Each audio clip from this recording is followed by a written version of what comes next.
யாரும் கவலைப்படாதீங்க. அவன் போகும்போது என்கிட்ட சொல்லிட்டு தான் போனா.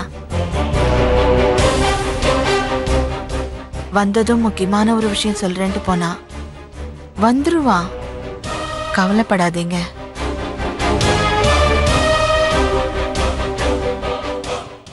லக்ஷ்மி, நீதான் உண்மையே பேசுவ, நீதான் மனசாட்சிக்கு பயந்தவ. அதனால உன்கிட்ட கேக்குறேன், உன் புருஷன் வெற்றி எங்க?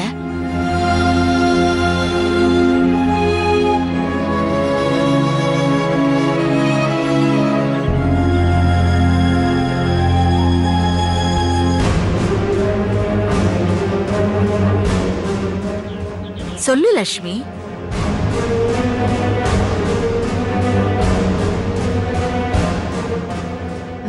எனக்கு எல்லாம் தெரியும். கட்டின பொண்டாட்டி உன்கிட்ட சொல்லாம வெற்றி எங்கேயும் போயிருக்க மாட்டான். நேத்து கோயிலுக்கு போறேன்னு சொல்லிட்டு போனவன் ஏன் நீ வீட்டுக்கு வரல? சொல்லு லக்ஷ்மி. அது அத்தை. வள்ளியம்மே, வெற்றி எங்க போறன்னு சொல்லிட்டு போயிருந்தா லட்சுமி நம்ம கிட்ட சொல்லிருப்பாளம்மா. அவளுக்கே வெற்றி எங்க போயிருக்கான்னு தெரியலம்மா. உங்களுக்கு தான் ஒண்ணும் தெரியாது, லட்சுமிக்கு எல்லாமே தெரியும். சொல்லு லட்சுமி.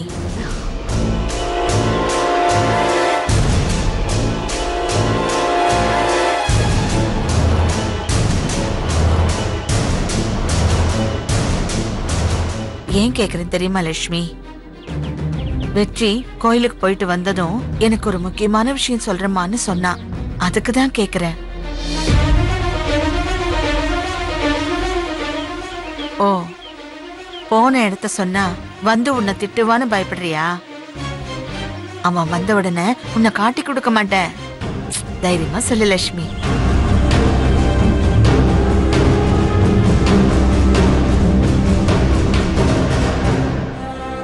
ஏமாமா எல்லாருக்கும் முருகன் பேரா வச்சிருக்கீங்க? அதுவா, வள்ளியம்மைக்கு முருகன் மேல அவ்வளவு பக்திமா. அதனாலதான் தங்கவேலு, வெற்றிவேலு, சக்திவேலு, கதிர்வேலுன்னு அத்தனை முருகன் பேரா வச்சிருக்கோம். சொல்லு லட்சுமி. அவரு உங்களுக்கு உடம்பு குணமான உடனே அறுபடை முருகர் கோயிலுக்கு பாத யாத்திரை வரன்னு வேண்டிக்கிட்டாரு அத்தை. அதான் போயிருக்காரு.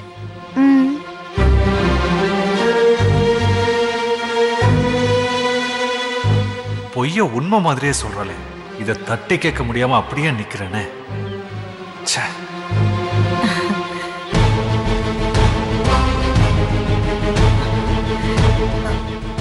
பாத யாத்திரைன்னா ரொம்ப நாள் ஆகுமே லட்சுமி.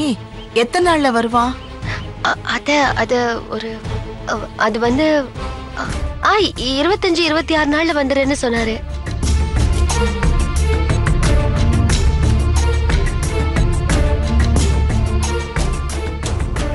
வெற்றிவேல் எனக்காக அறுபடை முருகன் கோயிலுக்கு போயிருக்கானா? ஏன் அவன் என்கிட்ட சொல்லாம போனா? அத்தை, நீங்க தானே வேண்டுதலை யார்கிட்டயும் சொல்லக்கூடாதுன்னு சொல்லிருக்கீங்க. அதனாலதான் உங்ககிட்ட கூட எதுவும் சொல்லாம போட்டாரு. ஆமாமா, நான் தங்கத்துக்காக வேண்டிக்கிட்டப்ப கூட அத நான் யாருக்கிட்டையும் சொல்லல. அத பார்த்து அப்படியே செஞ்சிருக்கான் வெற்றி. என்ன இருந்தாலும் அவனுக்கு என் மேல பாசம் அதிகம் இல்லைங்க.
பாத்தியா, பாம்ப பார்த்தா கழுகுக்கு மூக்கு வேர்க்கிற மாதிரி திரு சரியா கோயிலுக்கு வர நேரம் பார்த்து இவ்வளவு வந்துட்டாளே.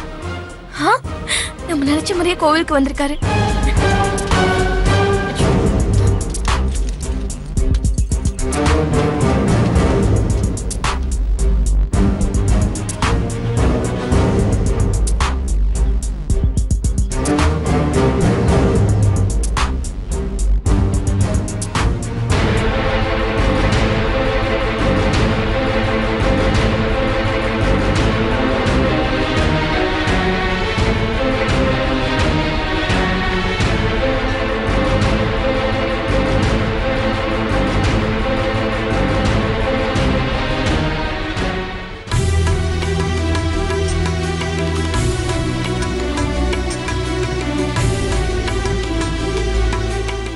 தம்பி, அக்கா சொன்னதை கேப்பல்லப்பா?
ஏன் தம்பியாச்சே, என் பேச்சு எப்படி மீறுவான்?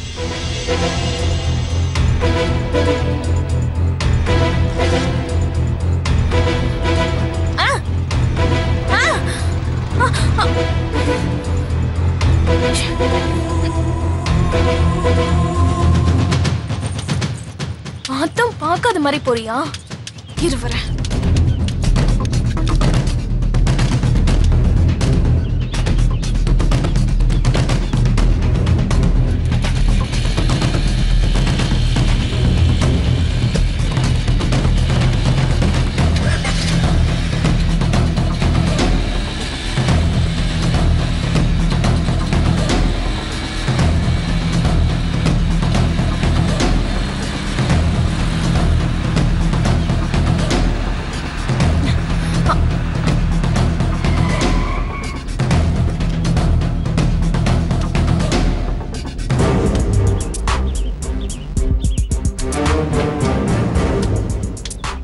நல்லா இருக்கியா? என் தம்பிய பார்க்காம உன்னால இருக்க முடியல போல இருக்கு. பாவம், நீயும் தான் என்ன பண்ணுவ? உன் வயசு அப்படி. இந்த வயசுல காதல்ல விழறதும் காதலனை சந்திக்க முடியாம ஏங்குறதும் அப்பப்பா. நல்லா பேச முடியற என்னாலே சொல்ல முடியல. பாவம், வாய் பேச முடியாத உன்னால எப்படி சொல்ல முடியும்? நான் ஒண்ணு காதலுக்கு எதிரி இல்ல. உன்ன மாதிரி ஒரு லட்சணமான பொண்ணு என் தம்பி லவ் பண்றத கேள்விப்பட்ட உடனே சந்தோஷப்பட்ட முதல் ஆள் நான் தான். அப்படி இருந்தும் உங்களை ஏன் சந்திக்க விடாம தடுக்கிறேன்னு பாக்குறியா? என்ன பண்றது, என்னோட சந்தர்ப்ப சூழ்நிலை அப்படி இருக்கு. நான் ஒன்னும் உங்களை நிரந்தரமா பிரிக்கல. என் புருஷன் ஜெயில இருந்து வர வரைக்கும் நீங்க 2 பேரும் பார்க்காம இருங்கன்னு தான் சொல்றேன்.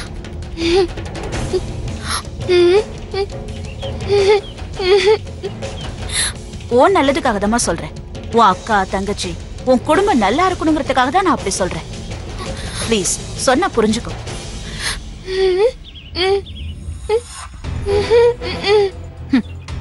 நீ சின்ன பொண்ணு, அதனாலதான் உன் காதலனை பார்க்கணும், அவன் கிட்ட பேசணும், இதை மட்டுமே நினைக்கிறேன். ஆனா நான் உன் குடும்பத்தை யாரும் தப்பா பேசக்கூடாதுன்னு நினைக்கிறேன். புரியலையா? உன் தங்கச்சி ஒருத்தி கல்யாணத்துக்கு முன்னாடியே கர்ப்பம் ஆயிட்டா, காதலிச்சவனே கல்யாணம் பண்ணிக்கிட்டா. அந்த கல்யாணத்தை நடத்தி வைக்க உங்க வீட்டுல உங்க அம்மா பட்ட கஷ்டத்தை நீயே கண்ணால பாத்திருப்ப. உன் விஷயத்திலையும் அப்படி நடக்கணுமா? இப்போ உன்னை பார்க்க தெரு அடிக்கடி உன் வீட்டுக்கு வந்தான்னு வையி, அக்கம் பக்கத்துல உள்ளவங்க எல்லாம் உன் குடும்பத்தை பத்தி தப்பா பேச மாட்டாங்க? பொம்பளை பசங்க இருக்கிற வீடு, ஆள் ஆளுக்கு வாய்க்கு வந்தபடி கண்ணு காது மூக்கு வச்சு பேசி தப்பு தப்பா புது கதையெல்லாம் அவுத்து விடுவாங்கம்மா. அத கேட்டா உங்க அக்காவின் தங்கச்சியும் யார் கல்யாணம் படிப்பாங்க? கொஞ்சம் யோசிச்சு பாரு இந்து.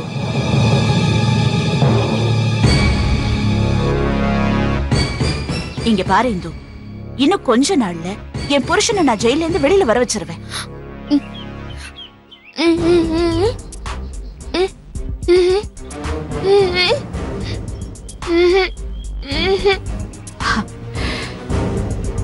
என் புருஷன் 7 வருஷம் ஜெயில இருக்கணும்னு கோர்ட்டு ஒரு தடவை தான் தீர்ப்பு சொல்லிருக்கு. ஆனா நான் அவரை எப்படி வெளியில எடுக்கணும்னு தினம் தினம் கிட்டத்தட்ட 1000 தடவை யோசிச்சுட்டு இருக்கேன் தெரியுமா? நிச்சயமா என் புருஷனை எப்படியாவது வெளியில கொண்டு வர முடியும். அதுக்கப்புறம் என் தம்பி ஆசைப்பட்ட உனக்கும் அவனுக்கும் நானே கல்யாணம் பண்ணி வைக்கிறேன். அது வரைக்கும் நீ கொஞ்சம் பொறுமையா இருக்கணும். என்ன? வரட்டுமா?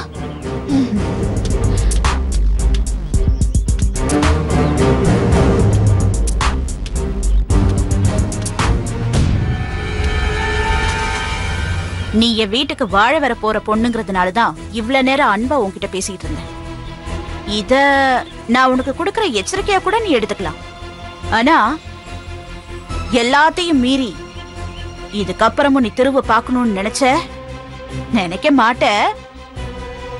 அப்படியே நீ நினைச்சா இந்த கோடீஸ்வரியோட இன்னொரு முகத்தை நீ பார்க்க வேண்டியதா இருக்கும்.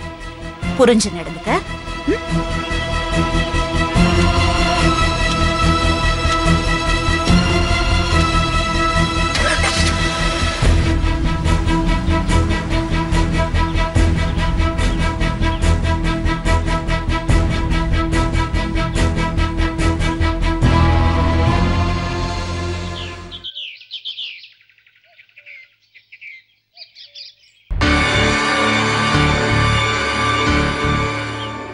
லட்சுமி, நீதான் உண்மையே பேசுவ, நீதான் மனசாட்சிக்கு பயந்தவ. அதனால உன்கிட்ட கேக்குற, உன் புருஷன் வெற்றி எங்க? அம்மாவை ஹாஸ்பிட்டல்ல வச்சு அவங்க பிரெயினை ஸ்கேன் பண்ணி பார்த்ததுல அவங்களோட பிரெயின் இன்னும் நார்மலாலன்னு தெரிஞ்சுக்கிட்டேன்.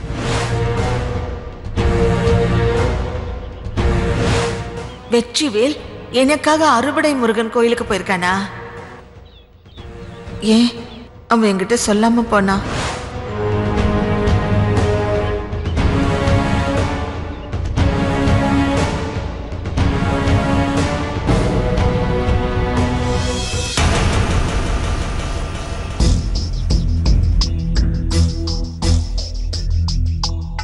உன் சூழ்நிலை எனக்கு புரியுதுமா.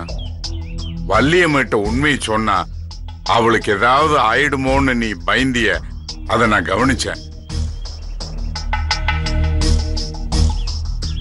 வெற்றி அறுபடை வீட்டுக்கு போயிருக்கான்னு சொல்லி நீ பொய் சொன்னிய, அப்ப நீ தடுமாறினிய. அது இப்போ என் மனசுலயே இருக்குதுமா. உங்க அத்தையை காப்பாத்தணுங்கிறதுக்காக முதல்ல நீ பொய் சொல்லியிருக்க. அவ குணமாகணுங்கிற ஒரே காரணத்துக்காக உண்மையை நீ மறைச்சிருக்க. இது நீ சொன்ன பொய், அது எனக்கு தெரியும். அதனாலதான் நீ தர்ம சங்கடப்படுற. எனக்கு வேற வழி தெரியல மாமா. என்ன மன்னிச்சிருங்க மாமா. உங்க அத்தை பழைய நிலைமைக்கு ஆளாயிடக்கூடாதுங்கிற ஒரே காரணத்துக்காகத்தான் உன் மனசை கல்லாக்கிக்கிட்டு நீ பொய் சொல்லியிருக்கேன்னு எனக்கு தெரியுமா. மனம் போல வாழ்க்கைன்னு சொல்லுவாங்க. உன் மனசு மாதிரியே வெற்றியை சீக்கிரம் நம்ம வீட்டுக்கு நீ அழைச்சிட்டு வருவீன்னு எனக்கு நம்பிக்கை இருக்குமா. யாரை பத்தியும் கவலைப்படாத, நீ தைரியமா இருமா. இத்தனை வருஷம் கழிச்சு நம்ம குடும்பம் சந்தோஷமா இருக்கிறத பார்க்க பொறுக்காம யாரோ கண்ணு வச்சுட்டாங்க. அதுதான் இப்படி எல்லாம் நடக்குது போல. என்ன நடந்தாலும் நாம கும்பிடுற சாமிய நீ பொய் சொன்னிய அந்த அறுபடை முருக அவன் காப்பாத்துவாமா. தைரியமா இரு. சரிங்க மாமா.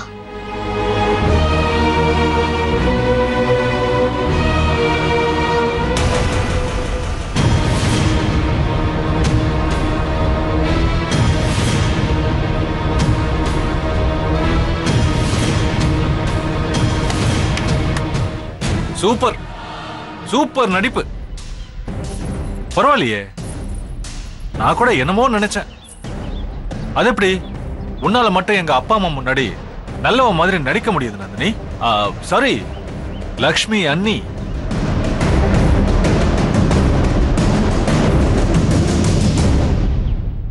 அது எப்படி எங்க அம்மா முருக பக்தன்னு தெரிஞ்சு வச்சுக்கிட்டு கரெக்டா அண்ணா அறுபடை வீட்டுக்கு போயிருக்காருன்னு சொன்ன? இதே மாதிரி தான் நான் நிறைய பசங்களை காதலிச்சு ஏமாத்திருப்பேன். நீ சரியான ஃப்ராடு. இப்ப கூட நீ போய் சொன்னதை அப்பா கவனிச்சுட்டு தான் இருந்தாரு. இப்போ எங்க அப்பா உனக்கு சப்போர்ட் பண்ற மாதிரி பேசிட்டு போயிருக்காரு. ஆனா உன்னை பத்தின எல்லா உண்மையும் தெரியும் போது வாட்டம் க்ளோஸ். அது எப்படி சக்தி? உங்க அண்ணன் ஜெயில இருக்கிற இந்த நிலைமையிலேயே உன்னால இப்படி பேச முடியுது? இது பாரு, நான் அத்தைக்கு எதுவும் ஆயிடக்கூடாதுன்னு தான் அப்படி பேசினேன். நீ என்ன வேணாலும் நினைச்சுக்கோ, அதை பத்தில எனக்கு கவலை இல்லை. நான் நல்லவ, நேர்மையானவ, உத்தமி. இப்படி ஒருத்தி நமக்கு கிடைக்காம போயிட்டாலேன்னு உனக்கு புரிய வைப்பேன். அப்ப நீ எல்லாரும் முன்னாடியும் மனசார என் காலில் விழுந்து நீ மன்னிப்பு கேட்ப. மன்னிப்பா? நானா? அதுவும் உன்கிட்ட? அப்படி நான் உன்னை மன்னிப்பு கேட்க வைக்கல, என் பேரை நான் மாத்திக்கிறேன். சரி, இப்ப என்ன புதுசா பேரை மாத்திக்க போற? சென்னையில நந்தினி, இங்க லக்ஷ்மி. அடுத்தது என்ன பேர் வச்சுக்க போற? உனக்குதான் பேர் மாத்துறது கை வந்த கலையாச்சு. இந்த வீட்டுல எங்க அப்பா அம்மா சப்போர்ட் இருக்கிறதுனால தானே இந்த மாதிரி எல்லாம் விளையாடிட்டு இருக்க. இரு, உன் அஸ்திவாரத்தையே நான் அசைச்சு காட்டுறேன். அப்ப நான் யாருன்னு தெரியும் உனக்கு.